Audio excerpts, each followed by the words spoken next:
Hello बच्चों, कैसे हो। आज हम पढ़ेंगे क्लास 6 सोशल स्टडी का चैप्टर ओशियंस एंड कॉन्टिनेंट्स। ये आपका चैप्टर 2 है। इसमें हम कुछ इंपॉर्टेंट पॉइंट्स जो एग्ज़ाम प्रिपरेशन के लिए ज़रूरी हैं हम कवर करेंगे। भी पढ़ा होगा।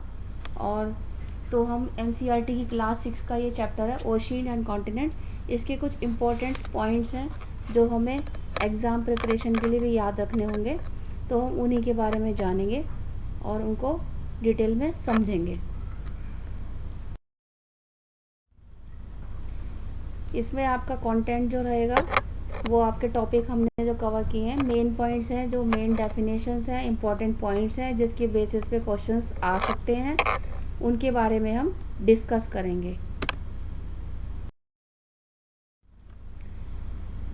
तो सबसे पहले हम देखेंगे, जैसे चैप्टर का नाम ही है ओशियंस एंड कॉन्टिनेंट्स।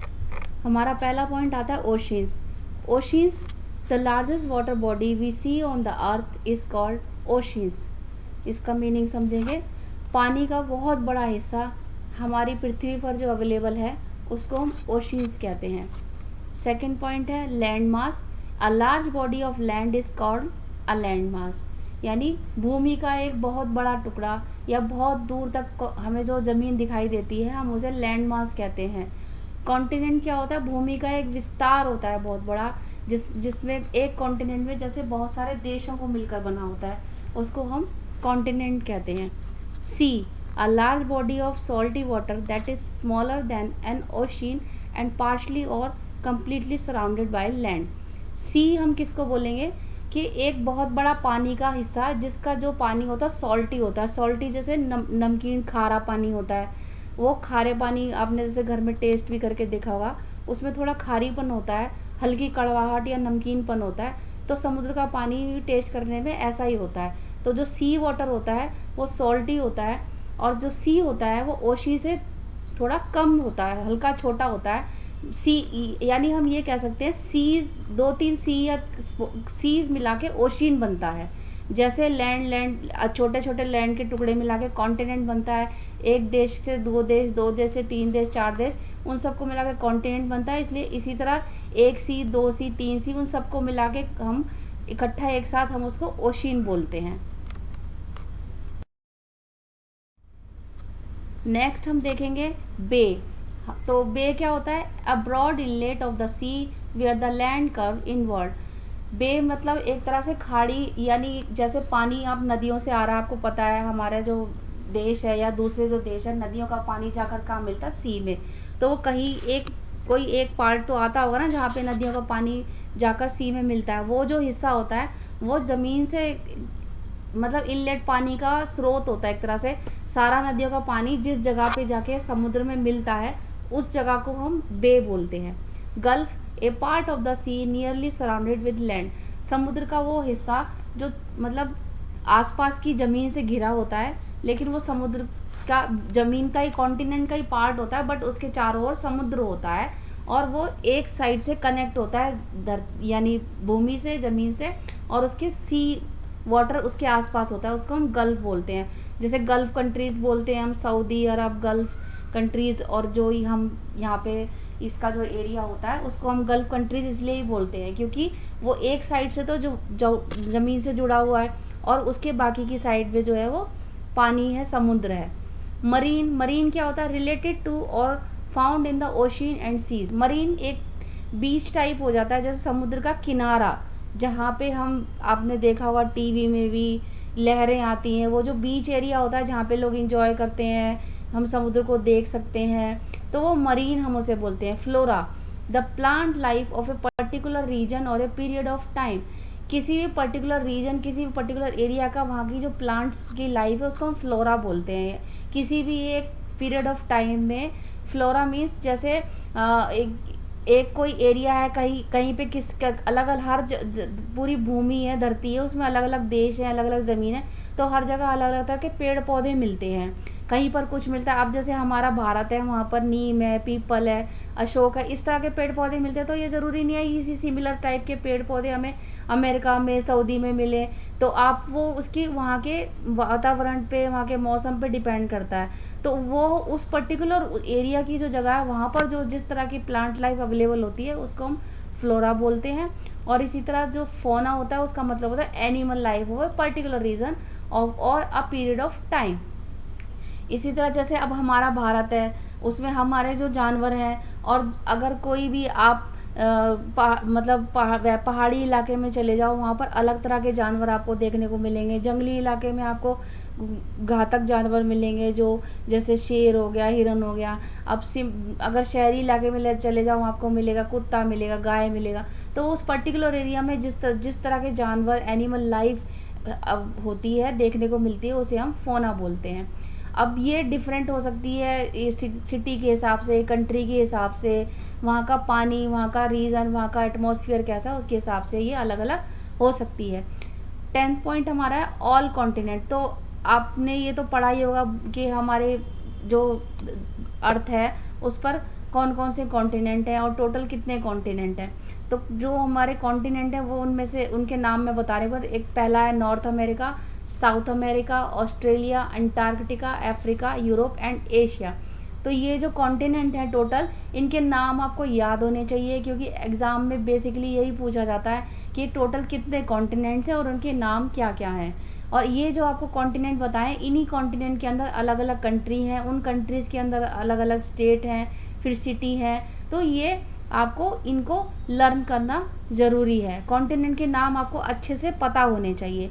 और आपको ये भी पता होना चाहिए, जैसे अब आपका जो इंडिया है, भारत है, वो कौन से कॉन्टिनेंट में आता है, वो एशिया में आता है, राइट। 5 ओशियंस। अब जैसे ऑल कॉन्टिनेंट है, कॉन्टिनेंट हमारे हैं 1 2 3 4 5 6 7 कॉन्टिनेंट्स होते हैं। आपको ये याद होना चाहिए अच्छे से, और इनके नाम लर्न करना बहुत ज़रूरी होता है, क्योंकि ये आपको आगे आगे आने वाली क्लासेस में भी काम आते हैं। और आपसे वैसे भी जनरली भी कोई जीके में भी पूछ ही लेता है कि हमारे जो अर्थ है उस पर कितने कॉन्टिनेंट हैं। उसके बाद नेक्स्ट हमें ओशियंस हैं। हमारे जो अर्थ है उस पर 5 ओशियंस है, Pacific oceans, Atlantic ocean, southern ocean, Indian and Arctic oceans. ये नाम भी आपको अच्छे से रटे होने चाहिए। एक तरह से एग्जाम में बेसिकली इसी तरह के क्वेश्चन पूछे जाते हैं। या तो आपसे पूछ लिया जाएगा कि हमारा जो इंडिया है वो कौन से कॉन्टिनेंट का हिस्सा है, कौन से कॉन्टिनेंट का पार्ट है, या फिर आपको जो ओशियंस के नाम है वो हैं, तो आपको पता होना चाहिए हमारे इंडिया का कौन सा ओशियन है, तो वो इंडियन ओशियंस है, राइट। तो हमारे इंडिया में तीन साइड है, तीनों साइड ओशियन है, तीनों साइड के ओशियंस के नाम आपको पता होने चाहिए। अब हम नेक्स्ट स्लाइड पे चलते हैं। नेक्स्ट हम देखेंगे पैसिफिक ओशियंस। ये हमारा जो है अर्थ का सबसे लार्जेस्ट ओशियन है। यानी अगर आपसे पूछ लिया जाए कि धरती पर सबसे बड़ा महासागर, हिंदी में हम ओशियन जैसे महासागर, सी यानी सागर, समुद्र, महासागर, सागर से भी बड़ा महासागर यानी ओशियन। तो सबसे बड़ा लार्जेस्ट ओशियन वो क्या है, वो पैसिफिक ओशियन है। उसके बाद सेकंड लार्जेस्ट ओशियन है वो है अटलांटिक ओशियन। थर्ड हमारा है Indian ocean. Indian ocean third largest ocean है, और ये हमारे भारत के साउथ इलाके में, या साउथ का जो हिस्सा है उसका जो नीचे का पार्ट है उसको हम इंडियन ओशियन बोलते हैं। Southern ocean fourth largest ocean है। उसके बाद सबसे छोटा आर्कटिक ओशियन है। ये बेसिकली जो आर्कटिक ओशियन है ये एक तरह का कूलेस्ट ओशियन भी हम इसको कह सकते हैं। Event that lead to loss of life and property are handled under disaster management.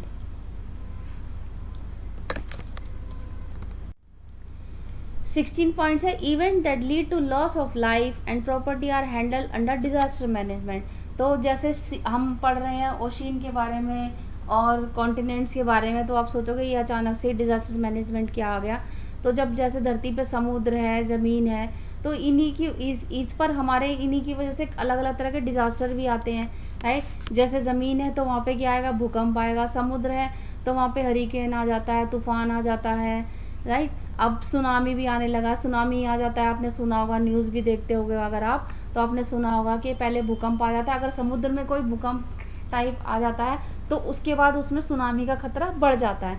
तो ये इस तरह के जो इवेंट होते हैं, डिजास्टर मैनेजमेंट क्या होता है कि अगर कहीं पे इस तरह की हानि हो जाती है, डिजास्टर आ जाता है, उसके बाद वहाँ पे जो लॉस होता है, प्रॉपर्टी लॉस होता है, लाइफ लॉस होता है, लोग मरते हैं, सामान, अब मान लो जैसे अगर सुनामी आ गया, सुनामी आने से क्या होगा, समुद्र का जो पानी है वो शहरी इलाकों में की तरफ बढ़ेगा, तो समुद्र के जो किनारे के जो जगह है, शहर है, वो डूब जाएंगे। तो उससे वहाँ की जो प्रॉपर्टी लॉस होगा, लोग भी मरेंगे, डूबेंगे। उनको जो बचाने का बचाव कार्य होता है ना, वो डिजास्टर मैनेजमेंट के अंडर आता है। इसके बाद स्ट्रेट क्या होता है, strip of water that connect to seas, यानी दो समुद्रों को जो जोड़ता है उसको हम स्ट्रेट कहते हैं। अब आपने कभी, अगर जैसे देखते हो आपने कभी वीडियो या इसमें देखा होगा, साइंस रिलेटेड वीडियोस होती हैं, डिस्कवरी चैनल हो गए, तो उसमें दो तरह के सी होते हैं। अब आप सोचो, एक सी है, जैसे मान लो आपने अभी पढ़ा 5 सी हैं, तो वो आप जैसे एक सी शुरू हो रहा है तो पानी की में तो पता नहीं चल रहा ना कहाँ तक कौन सा सी है, और दूसरा तो उनके पानी में हल्का फुल्का थोड़ा बहुत डिफरेंस होता है। उस वो जो एरिया होता है ना जहाँ पे एक सी दूसरे सी से जुड़ता है, उसको हम स्ट्रेट बोलते हैं। इसके बाद हम पढ़ेंगे क्रीक्स। क्रीक्स क्या होता है, small inlets of fresh water और सैलिन वाटर। फ्रेश वाटर का एक तरह का पानी का स्रोत होता है, ये थोड़ा पॉन्ड से थोड़ा बड़ा होता है, ठीक है, और उसका जो पानी होता है फ्रेश वाटर होता है, यानी कि वो हल्का पीने लायक हम उसको कह सकते हैं।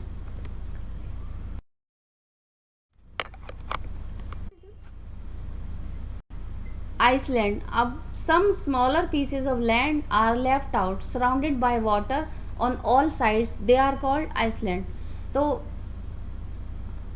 आइसलैंड क्या होता है, आइसलैंड मतलब कि जैसे समुद्र है, समुद्र के बीच में कभी आपने देखा होगा कि हिंदी में जैसे हम बोलेंगे द्वीप होता है। द्वीप मतलब जो चारों तरफ से जमीन का वो भाग जो चारों तरफ से पानी से घिरा हुआ है। अब देखो, अगर आप अच्छे से टीवी वगैरह देखते हो, न्यूज़ देखते हो, आजकल तो फ़ोन है उसमें भी देखते हो, लोग बीचेस पे जाते हैं घूमने के लिए, या फिर किसी आइसलैंड पे भी घूमने के लिए चले जाते हैं, दूसरे द्वीप पे घूमने के लिए चले जाते हैं। तो ऐसी जगह जो चारों तरफ पानी से घिरी होती है उनको हम आइसलैंड कहते हैं। Continent are also surrounded by water, but because they are so large they are not considered as island. अच्छा, आइसलैंड और कॉन्टिनेंट में क्या फ़र्क होता है, वो ये बता रहा है कि आइसलैंड होता है वो ज़मीन का एक छोटा टुकड़ा होता है, उसमें क्या होता है, उसके चारों तरफ पानी होगा। अगर आप उसको वहाँ पे लैंड भी करना हो तो आप या तो शिप के थ्रू जाओगे, बोट के थ्रू जाओगे, या फिर आप हेलीकॉप्टर के थ्रू वहाँ पे लैंड करोगे। लेकिन कॉन्टिनेंट क्या होता है, वो पानी से तो घिरा होता है, लेकिन एक उसका एक हिस्सा या दो हिस्से ज़मीन से जुड़े हुए रहते हैं, वो चारों तरफ उसके पानी नहीं होता है, उसको हम कॉन्टिनेंट बोलते हैं। और क्योंकि वो बहुत बड़ा हिस्सा होता है ज़मीन का, बहुत ही ज़्यादा बिगर उसको कह सकते हैं। जैसे आपको एग्जांपल बताए थे कॉन्टिनेंट के, अब आप बोलोगे एशिया, तो एशिया एक कॉन्टिनेंट है, इसमें सी भी है, लेकिन हम उसको क्यों नहीं बोल सकते हैं आइसलैंड, क्योंकि एशिया जो है वो फिर कनेक्ट है, नीचे उसके इंडिया है, ऊपर ऊपर जो दूसरे देश हैं, अफगानिस्तान है, पाकिस्तान है, चाइना है, तो वो कनेक्ट है लैंड से, और ये बहुत ही ज़्यादा बिगर लेवल पे होता है। दे आर नॉट, इसलिए उनको हम कंसिडर आइसलैंड नहीं कह सकते, क्योंकि आइसलैंड जो होता है वो पानी से चारों तरफ से घिरा रहता है। Greenland is the largest island in the world. अब ये एक तरह का फैक्ट है, या आप कह लो या आपकी जनरल नॉलेज के लिए एक बहुत अच्छा क्वेश्चन भी है। अगर आपसे पूछ लिया जाता है कि वर्ल्ड में सबसे लार्जेस्ट आइसलैंड कौन सा है, तो आप बोलोगे ग्रीनलैंड। तो रिसेंटली आपने देखा भी होगा न्यूज़ में, ग्रीनलैंड के बारे में बताया भी था, जो अमेरिका और इसका चल रहा था, तो वो ग्रीनलैंड को हथियाना चाहते हैं। तो ग्रीनलैंड, अमेरिका चाहता है ग्रीनलैंड उसका पार्ट बन जाए, तो ग्रीनलैंड एक तरह का आइसलैंड है और वो वर्ल्ड में सबसे बिगर है। तो हम ग्रीनलैंड को हम कॉन्टिनेंट नहीं कह सकते, क्योंकि वो चारों तरफ से सी से या उससे घिरा हुआ है।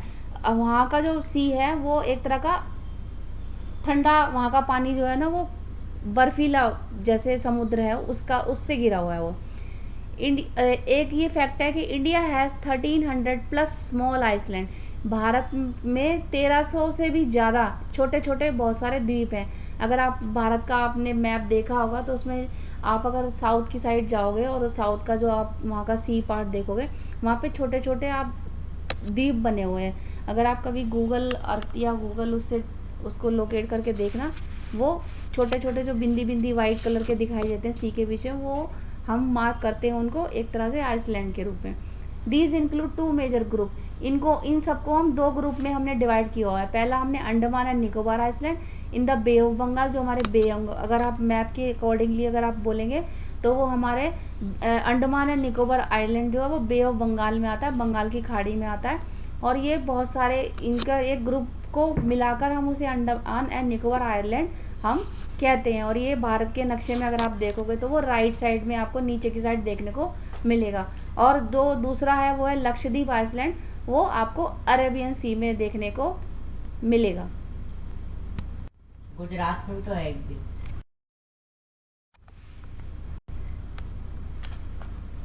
तो बच्चों आई थिंक आप समझ गए होंगे ये जो पॉइंट्स मैंने आपको बताए हैं वो आपके लिए कितने इम्पोर्टेंट है। आपको पता होना चाहिए ओशियन और सी में डिफरेंस क्या होता है, आइसलैंड और कॉन्टिनेंट में डिफरेंस क्या होता है। तो ये जो आपका चैप्टर है ज़्यादा बड़ा चैप्टर नहीं है, इसमें सिर्फ इतना ही हमने कवर किया है। बाकी मैं किसी दिन और आपके लिए एक डिटेल में वीडियो लेकर आऊँगी जिसमें आपको पूरा एक चैप्टर विस्तार से समझाऊँगी।